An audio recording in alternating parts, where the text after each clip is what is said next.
Ketika menggunakan dhammah disebut dengan mubtada. Perhatikan, alhamdu sifatnya mubtada, hukumnya disegerakan. Maka kalau Anda sedang mendapatkan nikmat dari Allah Subhanahu wa taala, Rahman, nikmat sehat, nikmat rizki, harta benda, nikmat keluarga, nikmat kenyamanan hidup, maka bersegeralah untuk memuji Allah Subhanahu wa taala. Syukur kepadanya.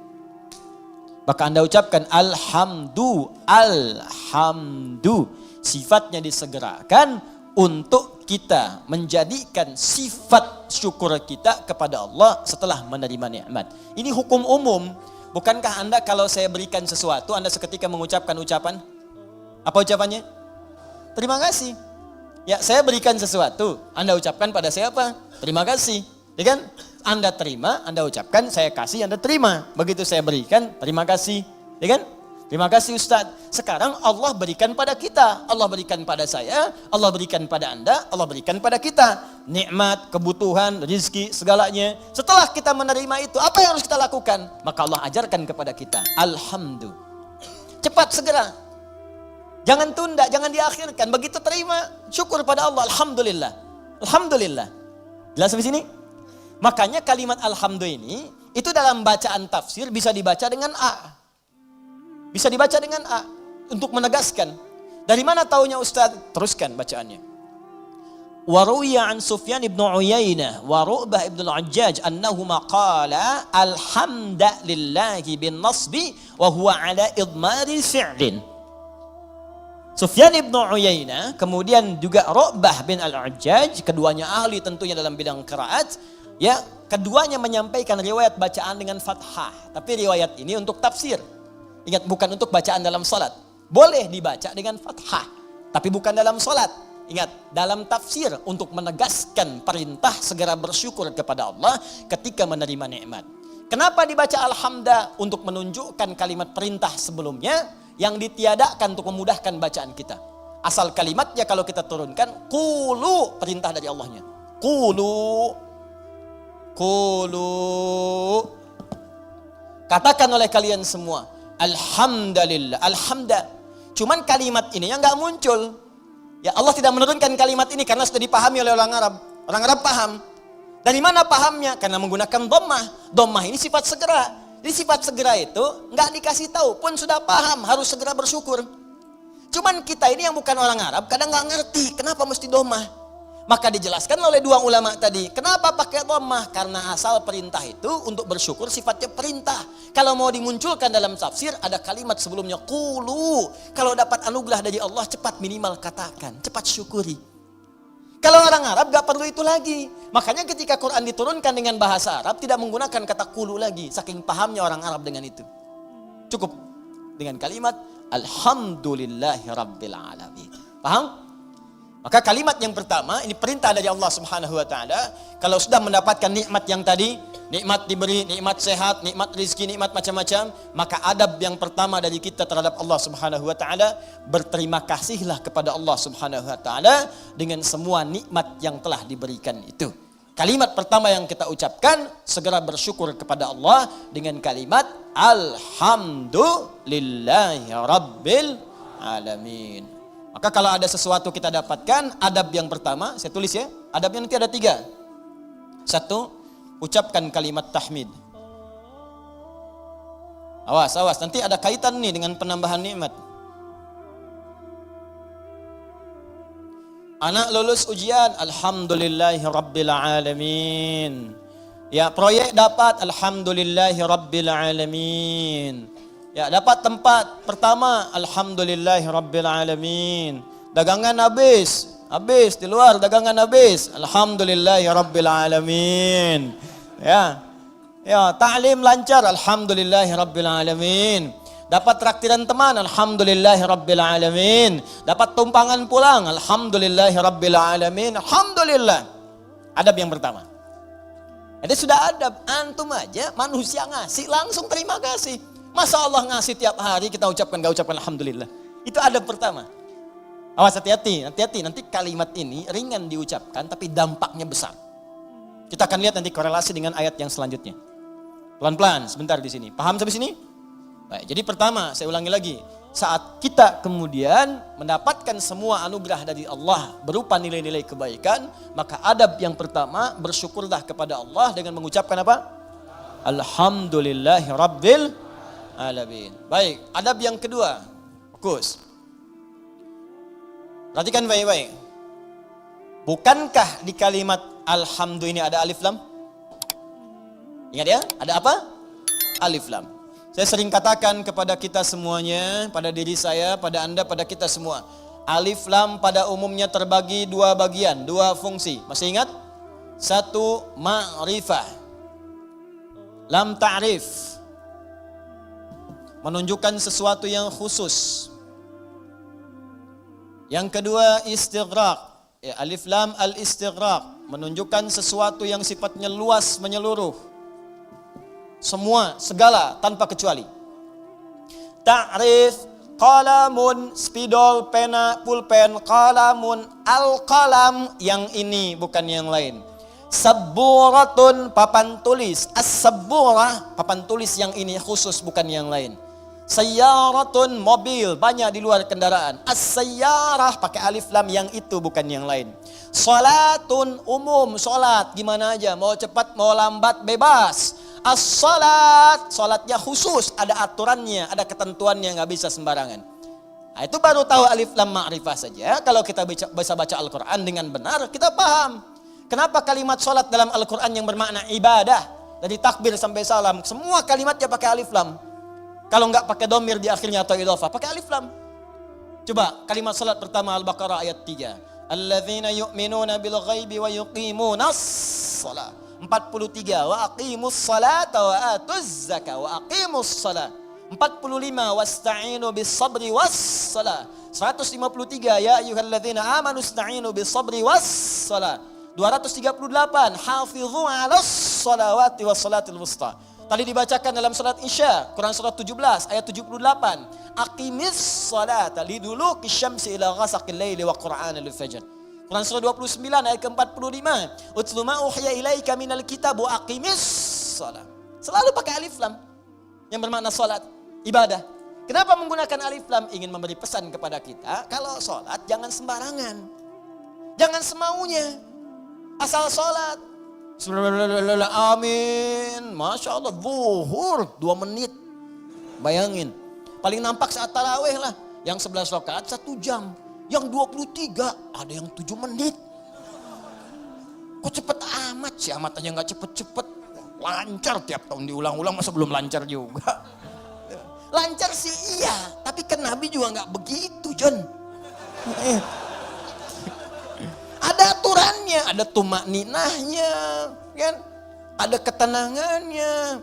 Kamu gak tumakninah? Enggak, tumakninah sedang sholat sendiri tuh, paling belakang perempuan. Bukan itu. Tenang, bacaan nyaman, fasihnya, kan? Ada harakatnya, ada tajwidnya, ada sifatnya, ada makhrajnya, ada ketenangannya, ada doanya. Itu aturan, pakai alif lam. Ya, itu ma'rifah. Istighraq menunjuk pada yang luas tanpa ada kecualinya. Semua dicakup.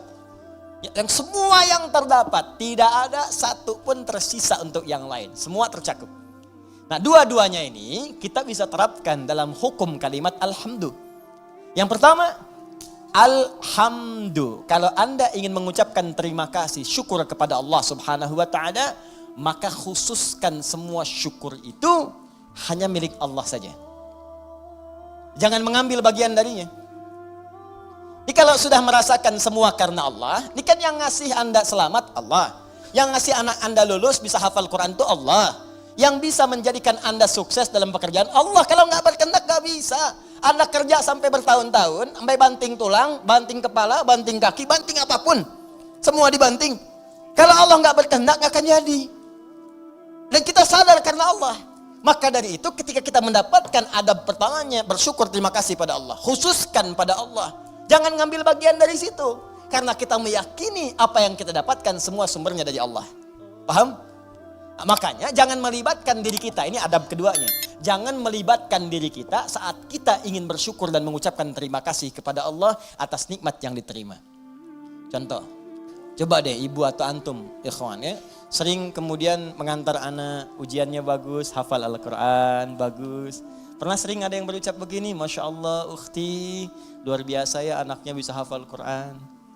Ya Allah akhi, Masya Allah luar biasa, nilai antum sempurna. Akhi Masya Allah pekerjaan antum luar biasa bagus, beda dengan yang lain-lain sebelumnya. Pernah ada orang kadang memuji seperti itu? Nah saat muncul kalimat itu sadari, ini titipan dari Allah. Barangkali ada yang belum kita syukuri. Kita belum sempat terima kasih nih sama Allah nih. Atau diuji, sadar nggak bahwa itu tuh pemberian Allah. Kalau Allah berkehendak bukan anak kita yang hafal, anak orang lain. Cuma dititipkan pada anak kita untuk menguji apakah kita ini mampu nggak bersyukur kepada Allah. Mampu nggak menyerahkan urusan kita kepada Allah. Sadar nggak bahwa Allah yang kasih. Makanya orang tua yang baik ketika mendapati anaknya hafal Al-Quran misal, juara pertama di sekolahnya. Dipuji oleh orang lain, gurunya bahkan mengatakan, ibu Masya Allah anaknya luar biasa, pintar, cepat pahamnya. Alhamdulillahirrabbilalamin. Ini semua karena Allah subhanahu wa ta'ala. Adab pertama. Tapi kalau sudah mengucapkan itu, hukum alif lam ma'rifah berlaku. Khususkan hanya pada Allah, kita jangan ngambil bagian dari situ. Kalau ngambil bagiannya, maka berkurang sifat pujiannya. Ibu Masya Allah anaknya luar biasa bu, cepet pahamnya. Hafalan Qurannya sempurna. Yang lain 2 tahun, dia 2 bulan dah hafal. Masya Allah. Alhamdulillahirrabbilalamin. Semua karena Allah subhanahu wa ta'ala. Ya memang saya juga tiap hari sih ngasih. Saya dampingi, terus malam didoain. Cek tahajud, sujud. Kalau cek mau bisa begitu. Habis tuh. Jelas ya? Nah, jadi jangan ambil bagian dari situ. Jadi kalau sudah al pakai alif lam nggak ada walaupun meskipun walau demikian itu hilang. Ya ada ikhwan misalnya kadar Allah sakit di rumah sakit. Hari pertama udah lebih baik. Ditanya sering lupa nih kalimat begini. Gimana akhi? Alhamdulillah lebih baik ya walaupun udah nggak usah. Ya walaupun sedikit lagi udah nggak usah pakai walaupun meskipun walaupun walau demikian itu udah hilang. Karena udah ada alif lam. Jelas ya? Udah ada alif lam. Ini tuh kayak sederhana beneran deh. Bener saya serius. Ya ba satu huruf cuman maknanya dalam. Alif lam. Ya alif lam cuman al dibacanya. Tiap hari al itu banyak. Tapi yang ini tuh beda. Beda dengan yang lain. Anda boleh gunakan al pada yang lain. Tapi al melekat pada alhamdu beda. Lain dengan al pukat. Lain dengan al kalin. Lain dengan al yang lainnya. Beda. Jadi al di sini khusus. Ketika disebutkan al di sini. Lekatkan semuanya karena Allah. Gak usah campuri pakai yang lain-lain. Makanya setan itu sering menggerakkan di hati kita pada sisi nafsu. Supaya itu dikurangi. Jadi nilai pahalanya berkurang. Bukan cuma nilai pahala, nanti saya sebutkan kalimat yang lainnya. Begitu nanti yang ini sempurna, turun nanti pernyataan dari Allah subhanahu wa ta'ala. Begitu benar, akan datang lagi yang lebih besar dibanding yang sebelumnya. Datang, meningkat lagi, meningkat lagi, meningkat lagi. Ini yang paling dahsyat. Tapi hukum yang kedua ini mesti berlaku. Jadi begitu ada pujian, ada apapun, ucapkan apa? Alhamdulillahirrabbilalamin. Tutup bagian diri kita yang ingin maju ke depan. Sudah. Tapi kenapa tapi Pak? Tapi semua ini dari Allah. Tidak ada peran saya sedikit pun di sini. Jelas sampai sini? Taib. Dan al berlaku yang kedua yaitu istighraq pada semua jenis kenikmatan yang kita raih. Ya, awas hati-hati, jangan cuma di satu sisi saja. Awas hati-hati. Lupa kita itu. Dapat yang terasa materi, alhamdulillah. Iya. Alhamdulillah. Dapat proyek, dapat promosi, alhamdulillah. Keturunan, alhamdulillah. Alhamdulillah. Tapi lupa.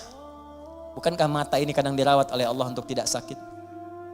Berapa kali bersyukur dengan nikmat mata ini? Berapa kali bersyukur dengan nikmat telinga yang jelas terdengar? Berapa kali bersyukur dengan nikmat kaki yang bisa melangkah? Anda berharap-harap hebat dapat proyek segala rupa diuji oleh Allah, sakit kaki aja, nggak bisa berangkat kerja hilang tuh. Jutaan, ratusan ribu sekian, sakit, hilang. Cuman kaki aja satu, kena duri aja, ya tak, dah. Telinga nggak berfungsi sedikit, pusing, capek. Mata, kena gangguan, proyek nggak bisa kelihatan, susah. Berapa kali kita bersyukur dengan semua nikmat ini? Kadang kita bersyukur dengan segala hal yang kita dambakan dan belum kita pegang. Tapi kita lupa dengan semua nikmat yang telah Allah anugerahkan pada kita dan melekat pada jasad kita. Maka dari itu dipaksa kita untuk mengucapkan kalimat ini setiap selesai salat. Supaya ingat banyak nikmat yang telah Allah berikan pada kita. Walaupun kita berharap-harap yang lain yang belum tentu kita butuhkan. Kalau bahasa yang lainnya mungkin, ini nikmat dah banyak yang kamu butuhkan, saya berikan. Itu aja belum disyukuri, kamu minta yang lain. Itu aja belum mampu nyukurin, kenapa minta yang lain? Yang belum tentu kita butuh, belum tentu kita perlukan. Makanya setelah kita subhanallah, subhanallah, subhanallah, subhanallah, makna salat apa yang diucapkan? Alhamdulillah, alhamdulillah, alhamdulillah, alhamdulillah, alhamdulillah. Supaya sadar telah banyak nikmat yang kita peroleh. Yang kadang kita menuntut banyak hal yang belum tentu kita butuhkan. Tapi kita telah mendapatkan limpahan rahmat yang telah kita perlukan selama hidup kita. Jelas? Nah, bagian terakhir, adab yang ketiga. Ini adab pertama, ucapkan tahmid. Ya, satu. Adab yang kedua, jangan mengambil bagian.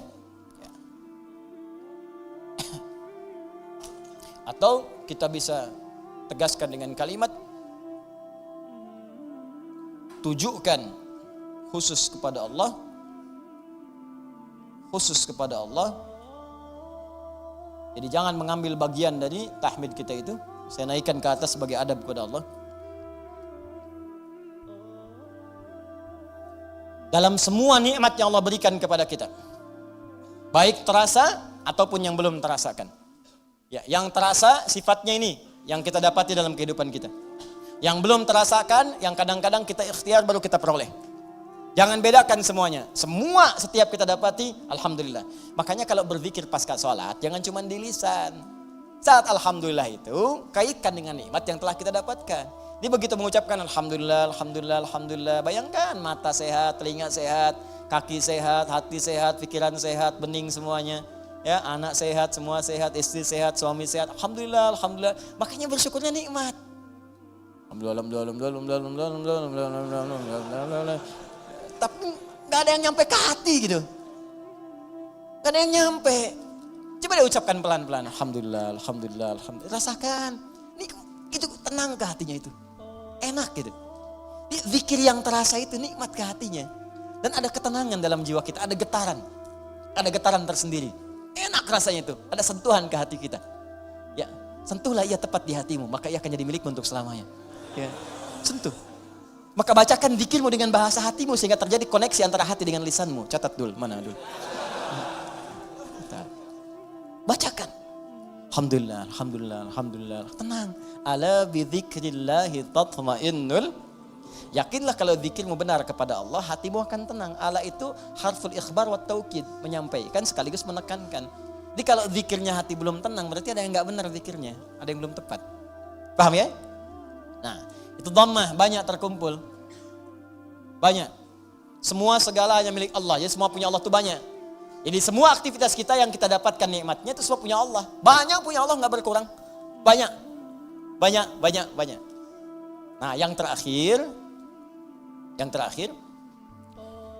ingat baik-baik, kalimat alhamdulillah itu mengandung makna syukur. Syukur. Ya, kalau manusia berterima kasih, kalau kepada Allah kita bersyukur. Baik. Apa artinya syukur? Ya, syukur itu kalau mau dicatat boleh, kalau mau didengar, dihafalkan atau disimak kembali pun tidak ada masalah, yang penting paham. Paham maksudnya. Syukur itu ungkapan rasa terima kasih, ungkapan rasa terima kasih dan bahagia, ungkapan rasa terima kasih dan bahagia atas nikmat yang diperoleh, atas nikmat yang diperoleh dengan cara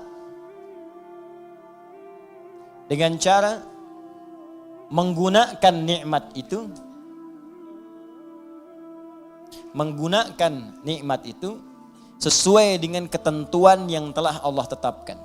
Sesuai dengan ketentuan yang telah Allah tetapkan. Sesuai dengan ketentuan yang telah Allah tetapkan. Sudah? Baik. Ungkapan terima kasih atau bahagia dan bahagia atas nikmat yang diperoleh dengan cara menggunakan nikmat itu sesuai dengan ketentuan yang telah Allah tetapkan. Baik. Awas, ini kalimat singkat tapi isinya padat dan akan sangat berdampak dengan kuantitas. Ya, peningkatan nikmat setelahnya yang akan kita peroleh dari Allah Subhanahu wa taala. Kalau syukurnya benar, maka nanti limpahan nikmat berikutnya akan semakin bertambah. Perhatikan baik-baik.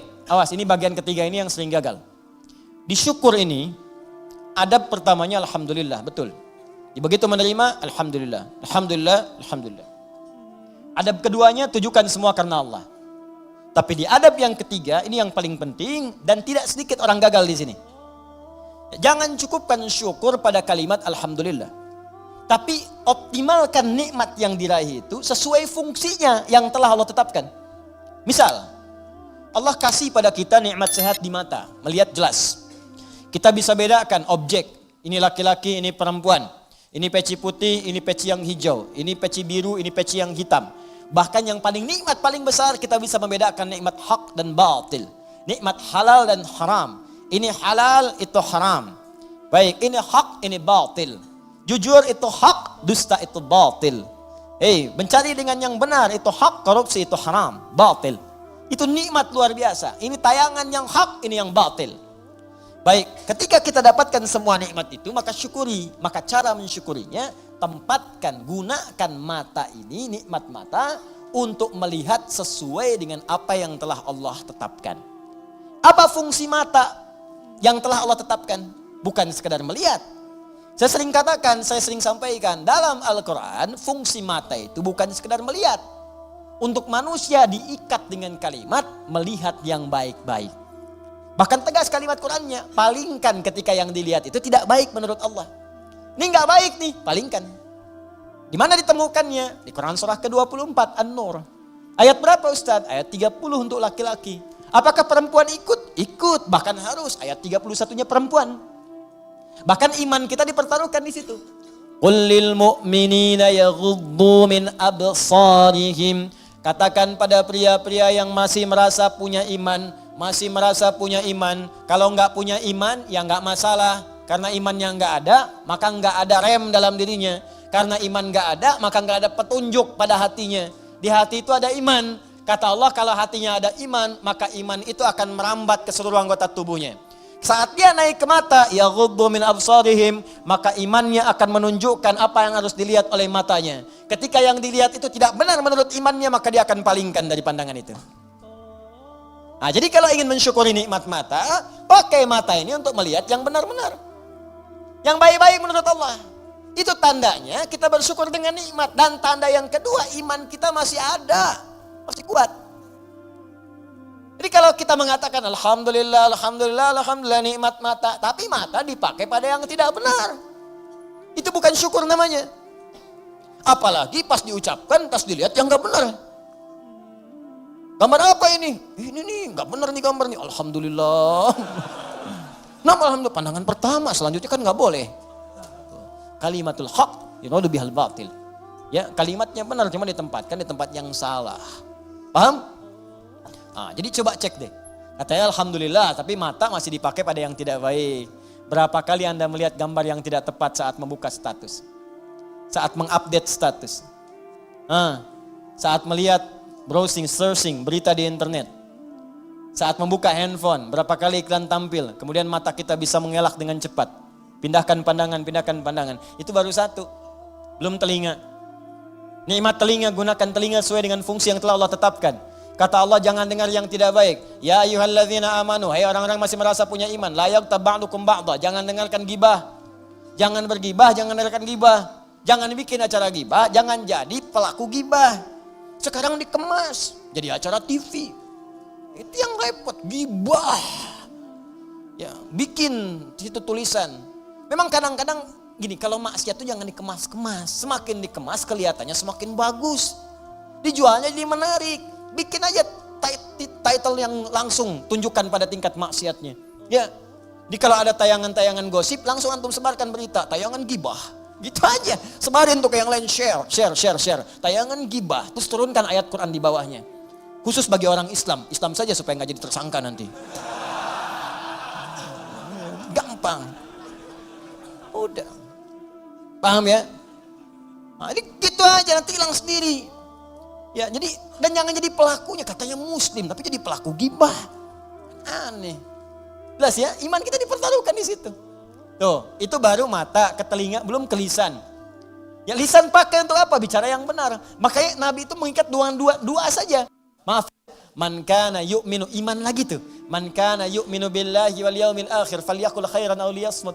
Siapa yang masih merasa beriman pada Allah dan hari akhir. Kenapa ada hari akhir? Menunjukkan hisab. Dihisab. Wafat dihisab.